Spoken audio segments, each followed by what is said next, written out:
नमस्कार दोस्तों, स्वागत है आप सभी का आपके अपने ही YouTube channel gold mine education पर। दोस्तों, आज हम यहाँ पढ़ने वाले हैं हिंदी व्याकरण, और हिंदी व्याकरण में शब्द भेद हम यहाँ पढ़ने वाले हैं। आप अगर चैनल पे नए आए हैं तो चैनल को सब्सक्राइब कीजिए और वीडियो को भी लाइक कीजिए, जिससे ऐसी ही आपको अपडेटेड वीडियो मिलती रहें। चलिए, तो यहाँ पे हम पढ़ रहे हैं आज शब्द भेद के बारे में। ये जो टॉपिक है बहुत ही इम्पोर्टेंट है, तो हम इसको जल्दी से देख लेते हैं इसमें क्या खास है। तो सबसे पहले शब्द भेद जो हैं वो होते क्या हैं। तो शब्द भेद का मतलब ही होता है अंतर करना, भेद करना उनमें। मतलब कोई शब्द आपके पास है तो उसको पहचान, भेद जो है मतलब कि अंतर कर सकें हम। तो व्याकरण के हिसाब से हम देखें तो शब्द भेद यहाँ पे जो हैं वो दो प्रकार से बन सकते हैं। पहला हम देखें तो स्रोत के आधार पर, और दूसरा रचना के आधार पर। कहने का मतलब ये है कि जो शब्द भेद हैं व्याकरण में वो दो प्रकार से बन सकते हैं, एक तो स्रोत के आधार पर, दूसरे रचना के आधार पर। ये तो इसकी हेडिंग हुई, कौन सी, मेन हेडिंग। अब यहाँ पे हमें क्या देखना है, अब स्रोत के आधार पर अगर शब्द भेद होते हैं तो कौन कौन से होते हैं। तो यहाँ हम आपको दिखा रहे हैं कि शब्द भेद जो हैं स्रोत के आधार पर वो हैं तीन प्रकार की: तत्सम, तद्भव और अर्ध तत्सम। वहीं अगर हम देखें रचना के आधार पर, तो रचना के आधार पर है रूढ़, यौगिक और योग रूढ़। इनके बारे में हम विस्तार से पढ़ेंगे नीचे। एक और बात, यहाँ पे जब हमने स्रोत के आधार पर जो शब्द भेद पढ़े तो यहाँ पे तत्सम, तद्भव और अर्ध तत्सम तो हैं ही। दूसरी बात, जो अर्ध तत्सम शब्द हैं उनके भी दो प्रकार हैं, देशज और विदेशज। राइट। तो यहाँ पे कंप्लीट जो इनके कहने का मतलब जो आधार हैं या फिर कहें जो प्रकार हैं वो कंप्लीट यहाँ होते हैं। मतलब कि स्रोत के आधार पर तत्सम, तद्भव, अर्ध तत्सम, और अर्ध तत्सम दो प्रकार का, देशज और विदेशज। राइट। वहीं अगर रचना के आधार पर देखें तो रचना के आधार पर यहाँ मिलेंगे आपको रूढ़, यौगिक और योग रूढ़। ठीक है, चलते हैं इनकी विस्तार से चर्चा कर लेते हैं। तो सबसे पहले हम लेते हैं स्रोत के आधार पर। तो स्रोत के आधार पर सबसे पहले तत्सम शब्द। अब आपको यहाँ पे तत्सम में कुछ वर्ड आपको मिलेंगे, जैसे कि तत्, धन, सम। इन दो शब्दों से मिलकर बना है तत्सम। राइट। अब यहाँ पे हमें अगर इनका हम अर्थ मालूम करें तो हमें इसका अर्थ भी मालूम हो जाएगा। जैसे सबसे पहले सम देखिए, सम मीन्स क्या होता है, सम मीन्स होता है समान। और तत् मतलब क्या होता है, तत् मतलब होता है उसके, किसके, तो संस्कृत, हमारी जो प्राचीन भाषा है वो है संस्कृत, तो संस्कृत के समान जो शब्द। राइट। तत् मतलब उसके और सम मतलब समान, उसके समान। ठीक है, तो तत्सम शब्द तत् प्लस सम से मिलकर बना है, जिसका अर्थ है उसके समान। अर्थात संस्कृत के समान जो शब्द संस्कृत भाषा से हिंदी में आए हैं और ज्यों के त्यों प्रयुक्त हो रहे हैं, तत्सम शब्द कहलाते हैं। जैसे कि राजा, अब संस्कृत में राजा बोला जाता था तो तत्सम में भी उसे राजा ही बोला जाता है। राइट। अग्नि को अग्नि बोला जाता था, वायु को वायु, और भ्राता, भ्राता भाई होता है तो भ्राता संस्कृत में भाई को बोला जाता था। और यहाँ पे बताएं हम तो तत्सम में भी भ्राता ही बोला जाता है। राइट। आगे हम देखें तद्भव। तद्भव भी जो है वो दो शब्दों से मिलकर बना है, तत् प्लस भव। ठीक है, मतलब कि जिसका अर्थ ये है कि उससे उत्पन्न या विकसित, अर्थात संस्कृत से उत्पन्न या विकसित शब्द जो हैं वो तद्भव की श्रेणी में आते हैं। ठीक है, तत्सम मतलब उस संस्कृत के समान शब्द तत्सम में आएंगे, और जो उससे उत्पन्न हुए हैं या विकसित हुए हैं वो तद्भव में आएंगे। राइट। हम देखते हैं इनके उदाहरण, जैसे कि मोर, चार, बच्चा, फूल इत्यादि, ये सब तत्सम शब्द हैं। यहाँ पे हम आगे देखें तो आगे एक और यहाँ पे है अर्ध तत्सम।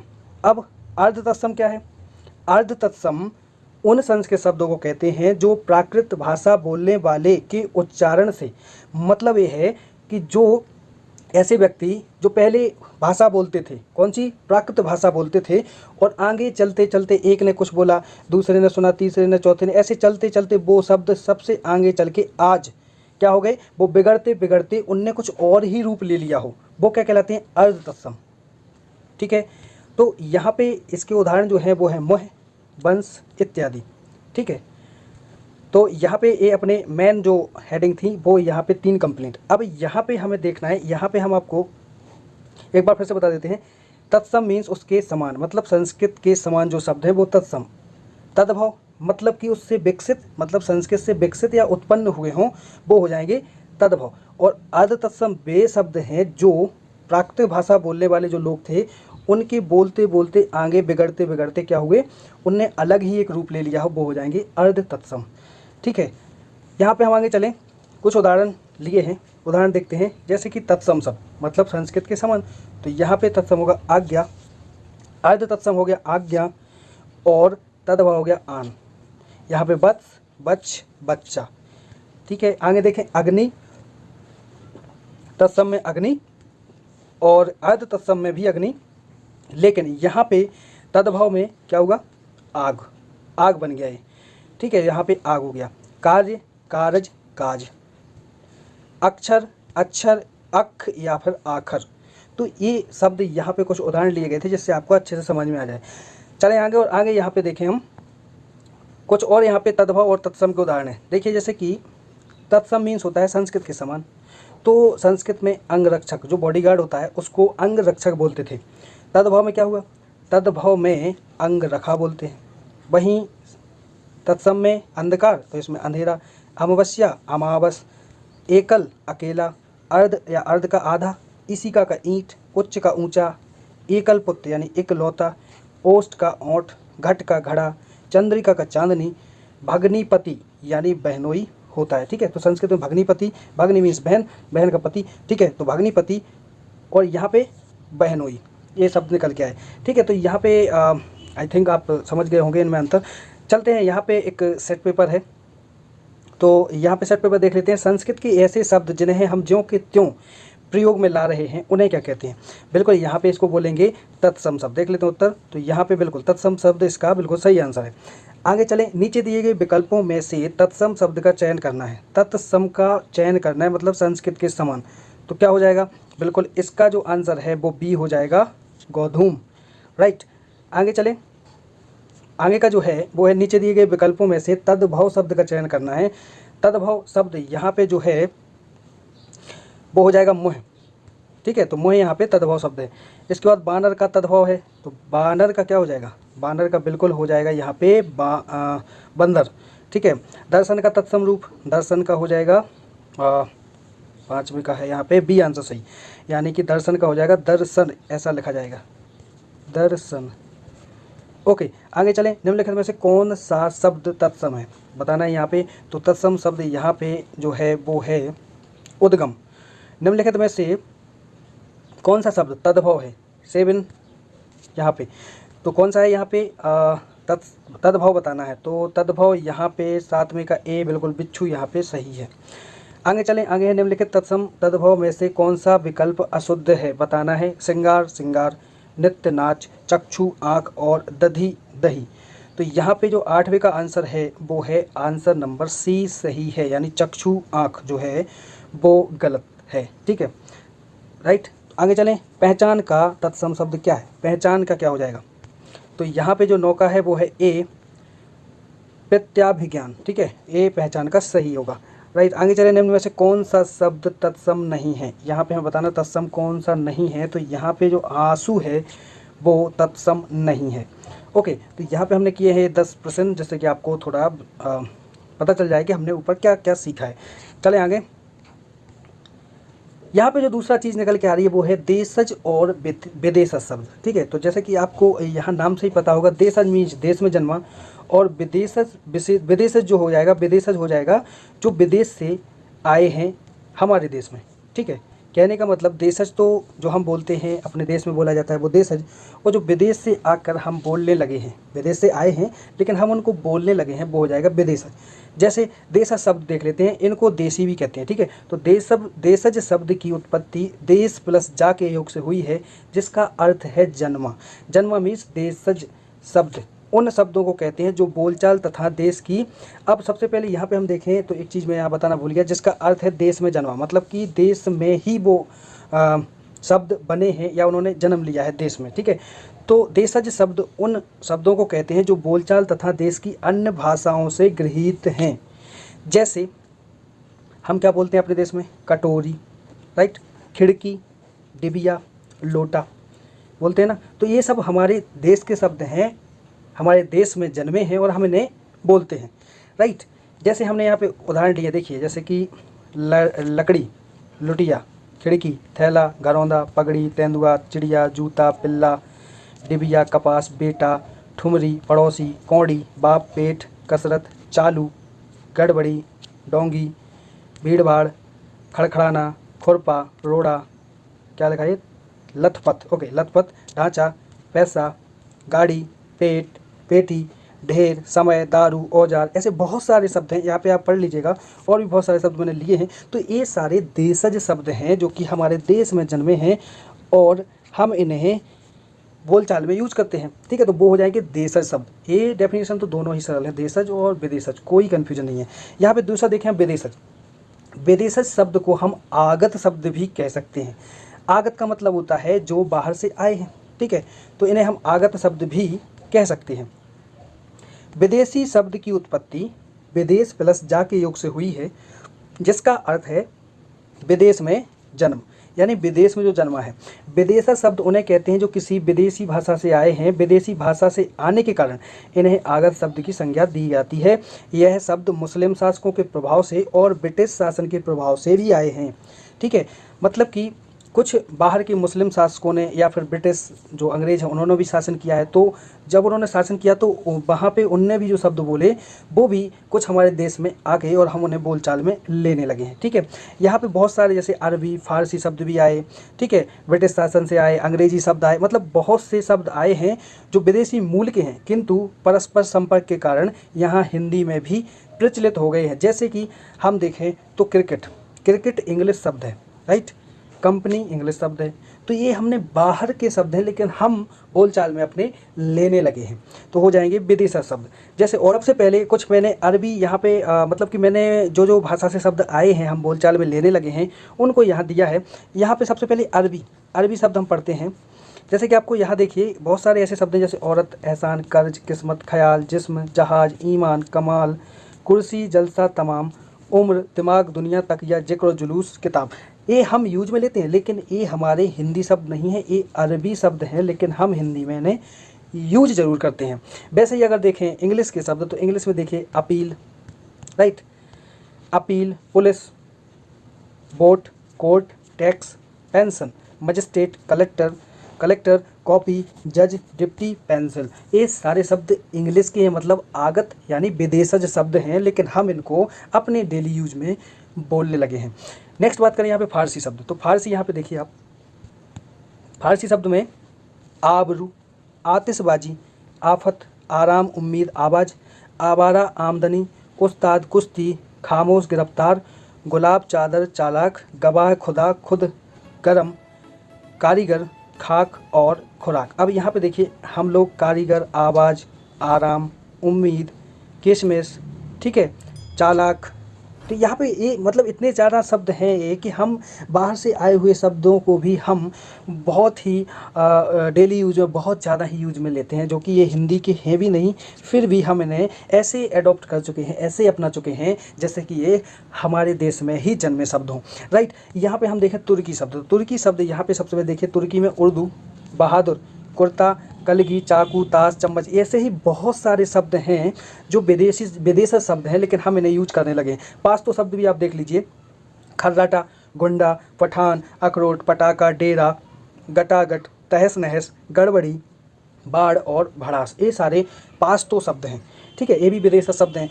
नेक्स्ट बात करें पुर्तगाली। तो पुर्तगाली शब्द जो हैं वो है अनानास, अलमारी, आलपिन, इस्पात, कमीज, काफ़ी, काजू, गोदाम, फीता। मतलब कि मैं कुछ आपको बोल नहीं सकता हूँ, मतलब इतने शब्द जो कि हम यूज में डेली लेते हैं वो है विदेशी शब्द। तम्बाकू, मिस्त्री, पपीता, गमला, बहुत सारे ऐसे शब्द हैं जो बाहर से आए हैं और हम इन्हें बिल्कुल पूरी तरीक़ा से अपना चुके हैं और डेली यूज में बोलते हैं, ठीक है। यहाँ पे कुछ और भी शब्द हैं, मतलब कि जैसे फ्रेंच हुआ, डच हुआ, रूसी, चीनी, जापान। अब यहाँ पे हम देख लेते हैं भाई इनमें से हमने क्या क्या लिया है।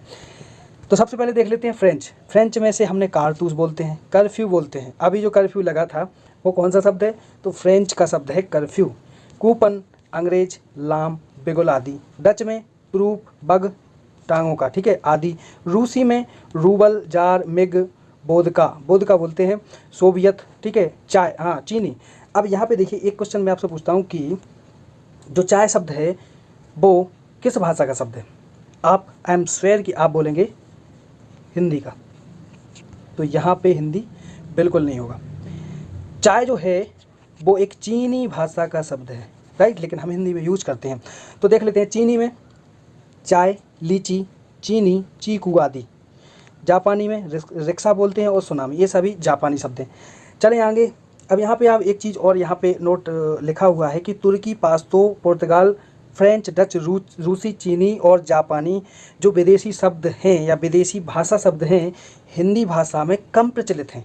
कहने का मतलब ये है कि जैसे चीनी है, चीनी भाषा है, तो चीनी में हम चाय बोलते हैं भैया, चलो लीची भी बोलते हैं, चीनी भी बोलते हैं और चीकू भी बोलते हैं, ओके कोई बात नहीं बोलते हैं। लेकिन हम डच में त्रुप नहीं बोलते, लाम नहीं बोलते, ठीक है। मतलब कहने का कि ये जो है तुर्की, पाश्तो, पुर्तगाली, फ्रेंच, डच, रूसी, चीनी, जापानी, ये विदेशी शब्द जो हैं हम इन्हें कम यूज करते हैं हिंदी भाषा में, ठीक है। बजाय किसके? अब हमें देखना है प्रचलित शब्द, तो अंग्रेजी प्रचलित है हिंदी में, हम बहुत ज़्यादा बोलते हैं जो चीज़ें।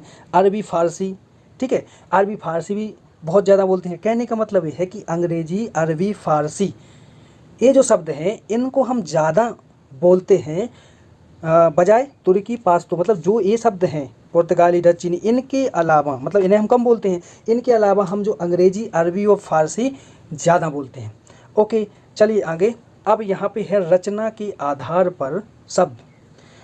तो रचना के आधार पर हमने बताए थे आपको कितने, 3 प्रकार के, रूढ़, यौगिक और योग रूढ़। तो सबसे पहले देख लेते हैं रूढ़। रूढ़ शब्द क्या होते हैं? रूढ़ शब्द वह शब्द हैं या वह शब्द होते हैं जिनका कोई भी खंड सार्थक नहीं होता। सार्थक मीन्स होता है कि उसका कोई अर्थ ना हो। जैसे मैंने लिखा नल, अब आप इनको 2 टुकड़ों में बांटिए, बांट दिया, ना और ला, नल, ठीक है। तो अब इस ना का और ला का कोई अर्थ है? सिंगल रहने में इनका कोई अर्थ हो तो बताइए। इनका कोई अर्थ नहीं है, मतलब कि ये रूढ़ शब्द हैं, इनको अगर इनकी जो शब्द हैं उन्हें पृथक कर दिया जाए तो इनका कोई सार्थक अर्थ नहीं निकलता है, ठीक है, नहीं निकलता है, और जो परंपरा से किसी विशिष्ट अर्थ में चले आ रहे हैं, ठीक है। जैसे कि हमने लिखा आपको नाक, अब नाक का भाई अगर आप इनके 2 खंड कर दीजिए और ना और का अलग अलग अर्थ बताइए, अगर हो तो, नहीं हो सकता है, तो ये रूढ़ हैं। तो नाक, जल, आग आदि, ठीक है, ये शब्द क्या है? ये रूढ़ शब्द हैं। इनके कोई भी खंड कर, अगर खंड कर दे तो कोई इनके खंडों से कोई सार्थक अर्थ नहीं निकलेगा। जब इन्हें जोड़ेंगे हम तभी अर्थ निकलेगा, लेकिन अगर अलग अलग करेंगे तो कोई अर्थ नहीं निकलेगा। इतनी सी बात है, ज़्यादा आपको चक्कर में पढ़ना है नहीं, ये ज़्यादा कुछ नहीं ऐसा पढ़ना है कि इतनी सारी डेफिनेशन पढ़ लेना। सीधी बात है, कोई शब्द जिसके सार्थक, कोई शब्द है, कोई शब्द आपको दिया गया है, इसके अगर सार्थक आपने खंड, इसके अगर आपने खंड किए और सार्थक अर्थ निकलता है तो वो रूढ़ शब्द नहीं होगा, ठीक है। और अगर अर्थ नहीं निकलता है सार्थक तो वो है रूढ़ शब्द, राइट। आगे चले, दूसरा है यौगिक। यौगिक शब्द ऐसे शब्द हैं जो 2 या 2 से अधिक सार्थक खंडों के योग से निर्मित होते हैं, यौगिक शब्द कहलाते हैं। जैसे कि बताते हैं आपको, पाठशाला। पाठशाला जो है, यह जो है क्या बना है? यह 2 शब्दों के खंडों के योग से निर्मित हुआ है। जैसे कि पाठ, पाठ और शाला। आपको एक चीज़ यहाँ पे बता दूँ, तो पाठ का भी यहाँ अर्थ है और शाला का भी अर्थ है, लेकिन सिंगल मैं अर्थ नहीं बता रहा हूँ। यहाँ पाठ का अर्थ है और शाला का भी अर्थ है, ठीक है, लेकिन हम जब इसको जोड़ेंगे तो ये क्या बन जाएगी? पाठशाला। मतलब कि ऐसे शब्द जो 2 या 2 से अधिक सार्थक शब्द खंड, सार्थक मैंने बताया ना, सार्थक मीन्स इसका अर्थ हो, तो इनका अर्थ है, और सार्थक खंड अगर है इनके और इनको खंडों को जोड़ दिया जाए तो क्या होगा? यौगिक शब्द बन जाएगा। जैसे हमने पाठशाला को 2 भागों में बांटा और ये दोनों ही सार्थक शब्द हैं, इनको हमने जोड़ दिया तो पाठशाला बना है, ठीक है। तो एक लाइन में सीख लेते हैं, इसमें पढ़ना नहीं है आपको, ठीक है, ज़्यादा चक्कर में। सीधी बात यह है कि ऐसे सार्थक शब्दों के खंड, ठीक है, जो 2 शब्दों के योग से निर्मित होते हैं, यौगिक शब्द कहलाते हैं। सबसे पहले यौगिक आप देख लीजिए ना, यौगिक मीन्स क्या होता है? यौगिक मीन्स होता है मिलान या मिलना। आपने केमिस्ट्री में पढ़ा होगा यौगिक बनना, यौगिक बनता है ना कोई, तो यौगिक यानी मिक्सर तो होता है, मिक्सर, ठीक है। तो हमने मिक्स किए हैं शब्द और पाठशाला यहाँ पे बन गया। इतनी सी बात याद रखना है, ठीक है। आगे चले, आगे है योग रूढ़। वे शब्द जो यौगिक होते हैं परंतु जिनका अर्थ रूढ़ यानी विशेष अर्थ हो जाता है। मतलब क्या है? हमने यहाँ बताया आपको यौगिक, ठीक है, यौगिक मतलब मिल जाते हैं। तो यहाँ पे भी वही चीज़ है, योग रूढ़ होते हैं भैया, योग तो हो रहा है इनका, लेकिन योग के बावजूद भी यह अर्थ क्या देंगे, एक दूसरा ही कोई आपको एक तीसरा ही अर्थ प्रदान करेंगे। मतलब जो शब्द आपके पास है आपने उनको जोड़ा, लेकिन जोड़ने के बाद क्या होगा, किसी तीसरे का वहाँ पे बोध होगा या वो अर्थ निकलेगा। समझेंगे आप ऐसे, जैसे कि हमने आपसे कहा स्पष्टीकरण में जलज, जलज हमने कहा, तो जलज किसको बोलते हैं, इसका एक विशेष अर्थ कमल के लिए प्रयुक्त होता है, लेकिन हम क्या बोलते हैं, जल में जन्मा क्या हो जाएगा, जलज, जल में जन्मा जलज। लेकिन विशेष अर्थ देखें अगर तो क्या हो जाएगा, कमल के लिए यह शब्द प्रयुक्त किया जाता है। कहने का मतलब यह है कि योग रूढ़ वो शब्द हैं जिन जो यौगिक होते हैं परंतु जिनका अर्थ रूढ़ यानी विशेष अर्थ हो जाता है, कोई किसी विशेष अर्थ, जैसे कि मैंने जलज बोला था और जलज ने क्या किया, जलज जो शब्द है उसने एक विशेष अर्थ निकाला, क्या, कमल। जैसे कि मैंने बोला आपसे लंबोदरा, तो आप लंबोदरा क्या, लंबा है उदर, ठीक है, जिनका लंबा है उदर, उदर मीन्स पेट होता है, ठीक है, तो लंबे उदर वाले लंबोदर बोलेंगे उनको, लेकिन हम डिफाइन करेंगे किसको, गणेश जी को, क्योंकि ये शब्द लंबोदर जो है वो गणेश जी के लिए ही प्रयुक्त होता है और यहाँ पे यह गणेश जी को स्पष्ट करता है, यानी कि किसी विशेष अर्थ की तरफ हमें ले जाता है यह शब्द, राइट। तो यहाँ पे भी आई थिंक क्लियर हो गया होगा कि क्या कहना चाहते हैं। चलिए यहाँ पे हम देख रहे हैं अब रूढ़ और यौगिक के कुछ उदाहरण। सबसे पहले रूढ़ के, लाल दीमक कमल, चींटी कमल धन रात दिन, ठीक है, जग सरल मत। यौगिक की, गंगाजल, रेलगाड़ी, गणनायक, विद्यालय, राजनेता, रसोई घर, गौशाला, दुर्जन, बुद्धिमान, राजकुमार और सामाजिक। बात करें योग रूढ़ की, तो योग रूढ़ में देखिए आप, यहाँ पे आपको ऐसे ही शब्द यहाँ पूरे मिलेंगे जो किसी तीसरे की ओर क्या इशारा कर रहे हों। लंबोदर, चंद्रशेखर, गजानन, दशानन, नीलकंठ, त्रिलोक, दशरथ, मृत्युंजय, पंकज, चतुर्भुज, घनश्याम और गिरधारी, ठीक है। तो यहाँ पे योग रूढ़ में ऐसे ही शब्द मिलते हैं। चलिए हम लगा लेते हैं एक टेस्ट छोटा सा, तो बताइए देश में जन्मा क्या कहलाएगा, बिल्कुल देशज कहलाएगा। गाड़ी शब्द है, गाड़ी क्या है, देशज है, विदेशज है, देसी है या फिर आगत शब्द है, तो गाड़ी बिल्कुल यहाँ पे देसी शब्द ही होना चाहिए। बिल्कुल यहाँ पे गाड़ी जो है वो है एक देसी शब्द। विदेशी भाषा से आए शब्दों को क्या कहते हैं, तो यहाँ पे हम क्या बोलेंगे, आगत शब्द ही बोलेंगे भैया। यहाँ पे विदेशी सब भाषा के शब्द को बिल्कुल आगत शब्द, ये आए हैं बाहर से। निम्न में से मुस्लिम शासक के प्रभाव से कौन सा शब्द आया है, बताइए। तो मैं यहाँ पर एक आपको डिफाइन कर देता हूँ। देखिए यहाँ जो रेलगाड़ी है वो तो अंग्रेजी का शब्द है, यहाँ पे बिल्कुल आई थिंक हवालात ही होना चाहिए। तो चौथे का आंसर जो है बिल्कुल ए है, हवालात बिल्कुल सही है इसका। मुस्लिम शासकों से जो आया वो है हवालात। नेक्स्ट देखें, निम्नलिखित शब्द समूहों में से देशज शब्द का उदाहरण है। देशज शब्द हमें बताना है, भात, अनानास, डोंगी, चेला, पैसा, बोट और समय, मलेरिया। तो पाँचवें का जो आंसर है वो है बिल्कुल ए सही, डोंगी, चेला, ठीक है, ये सही हो जाएगा। आगे चले, आगे निम्नलिखित शब्द में से विदेशज शब्द का उदाहरण हमें बताना है। विदेशज शब्द, तो विदेशज शब्द क्या हो जाएगा, औजार, चिड़िया, तेंदुआ, जूता। ओके, तो यहाँ पे सही होगा डी, 6 का डी सही है। एहसान और कमाल जो हैं वो विदेशज शब्द हैं। आगे चले, आगे निम्नलिखित शब्दों में से फारसी शब्द का उदाहरण बताना है। फारसी, फारसी शब्द का उदाहरण क्या होगा, तो 7वें का बिल्कुल डी सही आंसर होगा, आवाज़, ठीक है। आगे चले, अलमारी शब्द है, अलमारी क्या है, फारसी शब्द है। 8 का सी सही है, यहाँ पे अलमारी पुर्तगाली शब्द है, जो अलमारी है वो है पुर्तगाली शब्द। चलिए फ्रेंच भाषा का शब्द बताना है, तो फ्रेंच भाषा का शब्द क्या होगा, फ्रेंच भाषा का शब्द है अंग्रेजी, राइट। अंग्रेजी जो यहाँ पे है वो फ्रेंच भाषा का शब्द है। उर्दू, कलगी, ताश किस भाषा के शब्द हैं, तो ये है तुर्की भाषा के शब्द। ओके दोस्तों, तो यहाँ पे हमने टेस्ट भी क्लियर कर लिया है, टेस्ट भी देख लिया है और पूरे यहाँ पे डिटेल्स भी पढ़ ली है। और आज का यहाँ पे होता है ये सेशन समाप्त। इतना ही था शब्द भेद में। यहाँ आपको देशज, विदेशज और आगत शब्द या फिर बोले यौगिक शब्द, यहाँ से 1-2 नंबर के क्वेश्चन जरूर निकल के आएंगे आपको, तो ज़रूर से टॉपिक क्लियर कर लीजिए।